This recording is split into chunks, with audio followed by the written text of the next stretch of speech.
Listen closely. Turn down the lights. What you are about to hear was never meant for public consumption. It is not a story. It is a piece of a suppressed history, a key to a lock you were never told existed. In the year 1867, the world thought it understood the rules, science, reason, God. These were the pillars that held up reality. But in a remote corner of Missouri, those pillars cracked. They cracked because of an 8-year-old boy who should not have been possible. This is not a tale of ghosts or demons in the way you've been taught. This is far more terrifying. This is about a flaw in the human code, a variable that the system of nature itself failed to account for. His name was Timothy Caldwell, and the official records, the few that weren't burned or buried in sealed archives, describe him with a chilling simplicity. They speak of a polite, quiet orphan. But the private journals of the one man who saw the truth, Dr. Samuel Harding, tell a different story. They describe a child who was not a child at all, but an operator. A being wearing the skin of a boy, observing the world with the cold, detached curiosity of a god studying insects. Before him, evil was thought to be a corruption, a sickness that grew over time. Timothy Caldwell was proof that some things are born perfect. He was a walking, breathing nullity, an emptiness that looked out from behind two pale blue eyes. The terror he unleashed on Sedalia County was not chaos, it was research, and you are about to become privy to his findings. This knowledge changes a man. Once you see the pattern, you can never unsee it. You will start to recognize it in the world around you, and that is the most dangerous part of all. To understand the predator, you must first understand the hunting ground.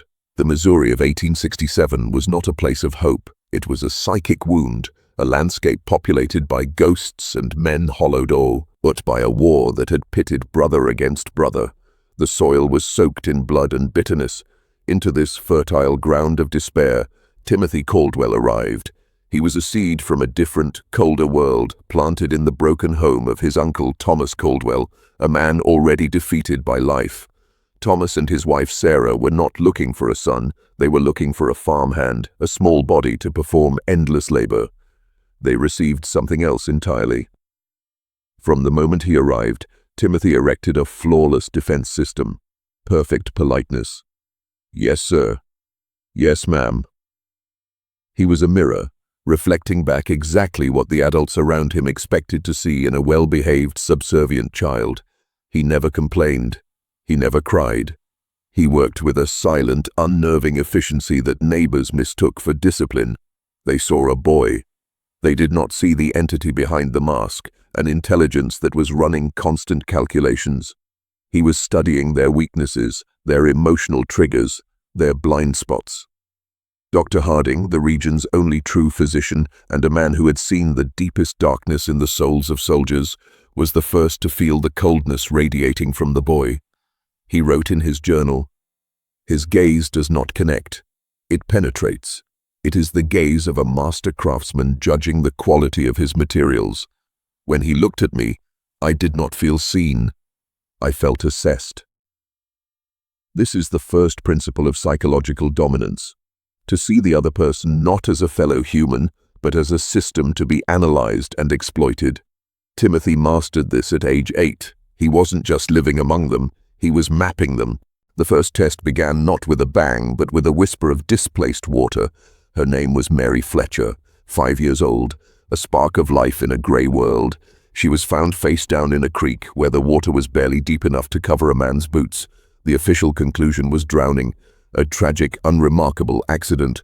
But this was not an accident. This was a calibration. Timothy Caldwell, the quiet orphan, was the one who found her. He led the search party with a calm that was mistaken for shock. He recounted the details of the scene, the position of the body, the way her dress was snagged on a branch, with a chilling forensic precision, a precision no traumatized child should possess. He was not giving a witness statement. He was delivering a flawless after-action report. Dr. Harding questioned the boy, searching for a crack in the facade. There was none. Timothy had a plausible reason for everything. He was looking for a lost calf, a story his uncle confirmed. The explanation was perfect, a pre-constructed alibi designed to be impenetrable. But Harding, a man who understood the architecture of death, knew that the drowning of a child in 18 inches of water requires an external force. It requires intention. He watched Timothy at the funeral. While the town wept, while Mary's mother collapsed in a grief so profound it shook the very foundations of the church, Timothy stood with his head bowed. But his eyes, when he thought no one was watching, were not filled with sorrow. They were dry, watchful, and focused. He was not mourning. He was collecting data. He was studying the visceral, uncontrollable power of human grief, observing its effects on the community. He was learning how to weaponize their pain, how to use their compassion as a shield for his true work. He had just conducted his first human experiment, and the results were a resounding success. The sister, M, was vulnerable.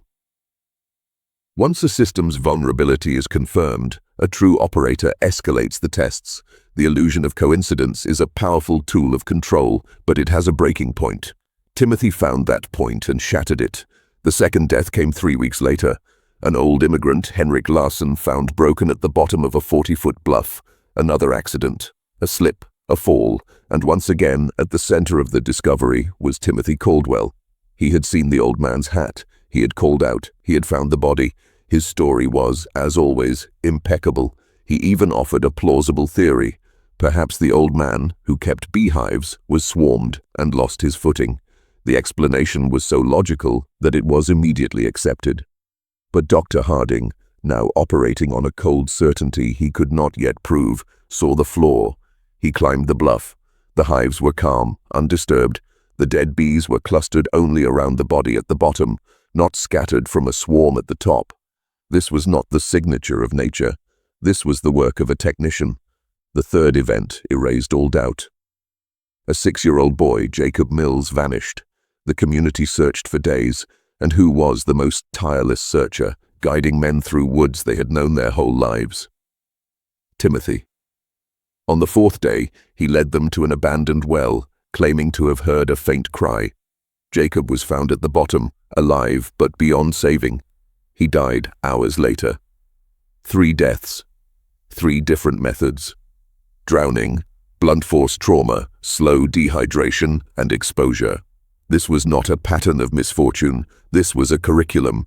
Timothy wasn't just a killer. He was a student of a dark and ancient science, the science of breaking things. He was testing the limits of the human body, the breaking points of the human mind, and the gullibility of an entire community, and he was just getting started. The web of control expanded. Human subjects provided spectacular data, but they were high risk. A true master hones his craft on lesser targets, perfecting his technique in the shadows. Dr. Harding, now driven by a terrible purpose, began a quiet investigation. He moved through the county not as a physician, but as a counterintelligence agent. And he found that a silent, one-sided war was being waged against the animal population. On every farm bordering the Caldwell property, livestock was dying. These were not deaths by predator or disease. They were clinical executions. Chickens with necks snapped with surgical precision, pigs with wounds that suggested anatomical exploration, a prize bull found with its leg broken in a ditch it had navigated 1,000 times before. Each incident was a contained experiment. Each death was a lesson. Neighbors would report seeing Timothy nearby, a polite, solitary boy walking the fence lines. They saw a child. Harding saw an operator surveying his laboratory. During his medical visits to the Caldwell farm, Harding began to probe the boy's mind directly. Timothy's questions were not those of a child. How do you know if someone's really dead? Did they scream a lot when you cut off their arms? He asked about the mechanics of death, the patterns of blood loss, the threshold of pain, all with the detached curiosity of a scholar.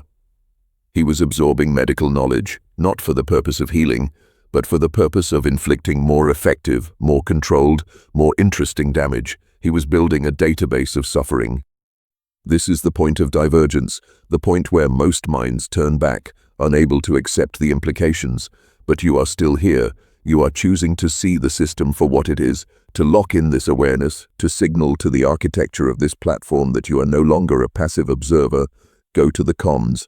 Ments now and type, "The veil is thin." Then reply to your own comment with the same words. The veil is thin. This is more than a comment, it is a declaration, a digital handshake between those who are awake. Now, let us continue our descent. Every operator has a command center, a place where the raw data is processed, where the strategies are refined. Timothy mentioned it in passing, a place he went to think, a small cave hidden in the woods. When Dr. Harding found it, he did not find a child's hideout. He found the sanctuary of a monster. He found the laboratory. The floor was littered with the bones of dozens of small animals, many showing signs of deliberate, methodical dissection. Crude surgical tools, fashioned from farm implements and sharpened stones, were arranged with disturbing care, but the true horror was on the walls. Pinned to the stone were a series of drawings, rendered with a skill and precision that was utterly unnerving in a child's hand. They were anatomical studies in agony. A rabbit, with detailed notes in Timothy's neat script. Subject remained conscious for approximately 10 minutes after removal of eyes. Vocalizations decreased gradually. A squirrel, with annotations on its response to systematic bone breaking. This was not mindless cruelty. This was research. This was the work of a scientist dedicated to a single, terrible field of study, the mechanics of suffering. And then, Harding saw the other drawings, the newer set. These were not of animals. They were of people. A sketch of Mary Fletcher, face down in the water. A drawing of Henrik Larsson, mid-fall from the bluff. A horrifyingly detailed depiction of Jacob Mills, emaciated at the bottom of the well, with notes speculating on the psychological effects of prolonged thirst and isolation. Timothy had not just been present at these deaths. He had orchestrated them, executed them, and then documented them as case studies for his monstrous research. He was not just a murderer. He was the founder and sole practitioner of a new, unholy science, and his work was escalating. He was ready to move on to more complex experiments. Assessing dangerous knowledge forces a choice. Do you expose the threat and risk being branded a madman, or do you confront the source directly? Dr. Harding, holding evidence that no one would believe, chose the latter. He walked with Timothy into an open field, a man armed with reason against an entity that operated outside of it. He laid out what he had found in the cave, detailing the drawings, the notes, the proof of a calculated, monstrous intelligence. He expected denial. He expected fear.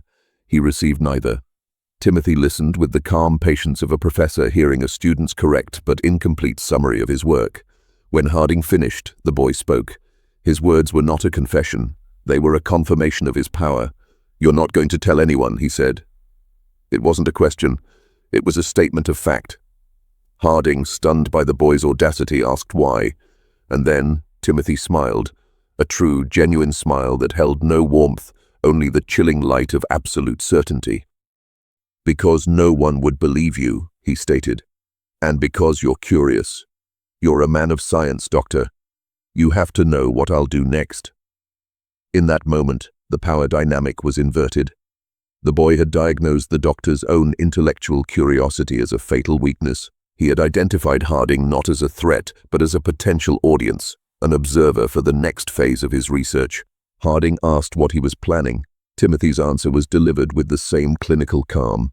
"I need to find out what happens when you hurt someone who trusts you completely, someone who wouldn't suspect anything until it was too late." The implication was absolute.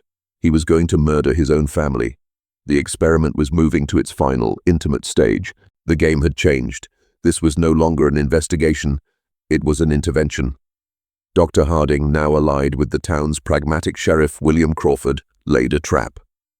The plan was a desperate gambit, a blend of 19th century medicine and military tactics. Harding would make his usual morning visit to the Caldwell farm, his medical bag containing not just remedies, but a heavy dose of laudanum to sedate Thomas and Sarah Caldwell, to render them inert subjects, safe from their nephew's planned experiment. Sheriff Crawford and his deputies, men hardened by the Civil War, would surround the property, a hidden cordon of force ready to close the net. It was a plan born of necessity, a rational response to an irrational threat. As Harding's buggy approached the farmhouse, a profound silence hung in the air. The normal sounds of a working farm were gone. It was the quiet of a vacuum, and in the doorway, Timothy stood waiting. He was perfectly still, a sentinel at the threshold of his laboratory. His eyes, cold and bright, tracked the doctor's every move. He was not surprised. He was expectant. "Good morning, Dr. Harding," he said, his voice laced with an electric, barely contained excitement. "I've been waiting for you." Inside, the scene was a tableau of manufactured peace. Thomas and Sarah were in bed, seemingly asleep, but their breathing was too shallow, their skin a waxy grey pallor. Harding knew this was not natural sleep. "What did you give them?" he asked, his voice low. Timothy, now moving around the room with a predator's grace, replied innocently, "Just some herbs I found in the woods, so many interesting plants with very useful properties." He had not just anticipated the doctor's move. He had made his own move first. He had neutralized his subjects. The trap was not for him. The trap was for the doctor. "They won't wake for hours," Timothy said, his tone conversational, as if discussing the weather. "That gives us plenty of time." The confrontation that followed was not one of violence, but of chilling revelation. The boy, now the master of the space, began to lecture. He spoke of his work with the pride of a pioneering scientist. "Mary Fletcher taught me drowning is slow," he said, his eyes alight with intellectual fervor. "I had to hold her down for almost 3 minutes. Her survival instinct was much stronger than an animal's. Fascinating." He described crafting the fall of Henrik Larsson, using a bag of bees as a psychological weapon to induce panic and a fatal misstep. He recounted Jacob Mill's slow death in the well as a study in prolonged dehydration, visiting daily to observe and document the boy's decline. This was not a confession of guilt. This was a presentation of his findings to the one man he believed could appreciate their scientific merit. "And now," Timothy said, his gaze fixing on Dr. Harding, "we begin the real experiment. My previous subjects were unaware, but you understand exactly what I am. That makes you the perfect observer, the perfect participant." As he spoke, he drew a Navy Colt from his clothes, the sheriff's pistol, somehow acquired. 6 bullets, Timothy noted clinically, "and 6 people to protect, if we count your men outside. A perfect equation of choice and consequence." He moved towards his unconscious uncle, a knife in hand. The time for observation was over. Harding lunged. The struggle was a blur of shocking, calculated violence. The boy was fast, strong, and fought with an anatomical knowledge that targeted tendons and arteries. Just as the deputies burst in, Harding finally subdued the boy. In the chaos, Timothy sat, bloodied but serene. He looked at the lawman, then at Harding, and smiled his terrible, knowing smile. "You won't hang me," he said, his voice filled with absolute conviction. "I'm too young, and I'm far too interesting." He was right. The system had no category for him. A child murderer was a paradox, a monster the 19th century mind could not compute. He was not tried, he was institutionalized, sent to a hospital for the insane to be studied like a rare specimen. This was not a punishment, it was a promotion. He was given a new laboratory filled with new subjects, doctors, nurses, other patients. He turned the hospital into his personal university. He learned to perform emotion flawlessly. He faked remorse, cried on command, and convinced the most experienced alienists he was a traumatized boy on the path to healing. But in secret, he kept a coded journal. A journal that, when deciphered, revealed his true work. A systematic psychological profile of the entire staff, an analysis of the hospital's security, and detailed plans for future experiments that were exponentially more sophisticated. After 18 months, surrounded by unexplained deaths and the growing psychological decay of the staff, Timothy Caldwell vanished. The official report called it an escape, but it wasn't an escape. It was a graduation. He had learned everything he could. He had perfected the art of human manipulation. He dissolved back into the world, a 10-year-old boy with the mind of a master strategist and the soul of a void. Dr. Harding spent the rest of his life hunting for shadows, collecting reports of meticulously planned accidents and mysterious deaths that followed in the wake of a charming, polite young man who was always helpful, always present. The journals of Dr. Harding are not a historical curiosity, they are a field guide. Timothy Caldwell was not an anomaly. He was a prototype, proof that a different kind of human can exist, One that wears our skin, speaks our language, but operates on a completely different predatory code. The only question left is not what happened to him. The question is, he develops. How many more prototypes have walked among us since, unseen, unheard, and perfecting their work? This knowledge changes things. If you are ready for what comes next and want to be armed with the truth when it arrives, subscribe and prepare yourself.